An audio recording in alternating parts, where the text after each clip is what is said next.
There was a situation I was in a number of years ago. There was a conference taking place of lawyers, and the then president of the American Bar Association, which kind of governs, around lawyers, law schools, this and that, called for a subset of partners at those firms to get together for a couple of hours, like a mini within the conference, to sit around tables and talk about what's going on to law firms around well-being. What are the challenges?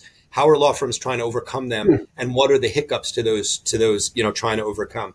And I was invited among some others to moderate the tables. So I'm at a table and the question comes up. It's like, what do you do in the law firms? Partner across from me says, well, let me tell you what we just did.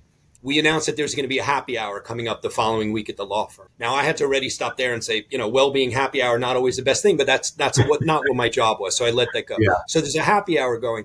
I reach out to the two associates working on this case and I say, you're going to be at the happy hour, right? Right. Yeah, we'll be there. Happy hour goes the next day. One of the associates shows up. One of the other ones doesn't. So I email that associate and say, hey, with the happy hour, you said you're going to be there. What happened? Why weren't you there? And the associate writes back to me, I forgot that my daughter had a soccer game. So I left at the end of the day to go to the soccer game. And the partner then leans back and looks at me across the table, Dan, and says, and there you go. And her there you go was, look what we did. We put together this event to support well-being and this and that. And this associate had the audacity to leave work. It's a great story because it really does bring to life this idea of, hey, I think I'm helping you, but they're actually doing exactly the opposite as you're pointing out.